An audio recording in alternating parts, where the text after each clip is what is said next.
നമ്മുടെ ദേശീയപാത കാസർഗോഡ് ജില്ലയിലെ രണ്ടാമത്തെ റീച്ചായ ചെങ്കള റീച്ച് ചട്ടഞ്ചാൽ ഭാഗത്തുള്ള ദൃശ്യമാണ് കേട്ടോ. നേരത്തെ നല്ല ഉയരമുള്ള സ്ഥലമായിരുന്നു. മണ്ണെടുത്ത് താഴ്ത്തിയിട്ടാണ് 6 വരിപ്പാത വരുന്നത്. ഒരു സൈഡ് നിർമ്മിച്ചിട്ടുണ്ട് 6 വരിപ്പാത, 3 വരിപ്പാത. മറു സൈഡ് വർക്കാണ് നടക്കുന്നത് കേട്ടോ. വലിയ ആറി കെട്ടിയിട്ട് നിർമ്മിച്ചിട്ടാണ്. ഇതുവരെയാണ് സർവീസ് റോഡിലേക്ക്, അത് കഴിഞ്ഞ് സർവീസ് റോഡില്ല. ഈ ഭാഗത്തൊക്കെ ഒരുപാട് വീടുകളുണ്ട്. ആദ്യപാടൊക്കെ വലുപ്പം കണ്ട കുറേ ബുദ്ധിമുട്ടിയിട്ടാണ് ഈ ഭാഗത്ത് വർക്ക് നടത്തിയത്. പാറകളുണ്ടായിരുന്നു, ഇതൊക്കെ പൊട്ടിച്ചിട്ട് മണ്ണ് താഴ്ത്തിയിട്ടാണ് നിർമ്മിച്ചത്.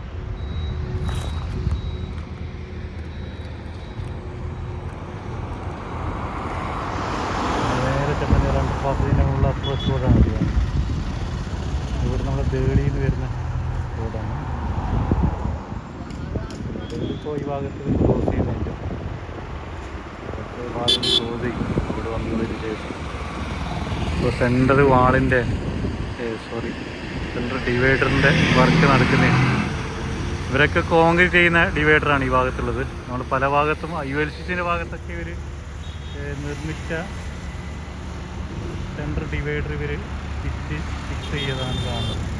പല ഭാഗത്തും ഇവർ കോൺക്രീറ്റ് ചെയ്തിട്ടാണ് നിർമ്മിച്ചത്. അങ്ങ് ദൂരമായിട്ട് നമ്മൾ കണ്ടോ ചെർക്കള ഫ്ലൈ ഓവറാണ്. അങ്ങ് ദൂരമായിട്ട് സൂം ചെയ്ത് കാണുന്നോ അറിയില്ല. ചെർക്കള ടൗണാണ് അങ്ങ് ദൂരമായിട്ട് കാണുന്നത്. ക്ലിയറുണ്ടോയെന്ന് അറിയില്ല. നമുക്ക് തോന്നിയേക്കുന്ന കാര്യം അങ്ങ് ആ കുന്നുണ്ടെങ്കിൽ കുന്നോളം വലിയൊരു വയഡക്റ്റ് കൊടുത്താൽ പോരെയെന്ന് തോന്നും. പക്ഷെ അതെല്ലാം ചിലവേറിയ കാര്യമാണ്. പല ഭാഗത്തും ഇവർ റിയലിമിൽ നടത്തിയിട്ടുണ്ട്.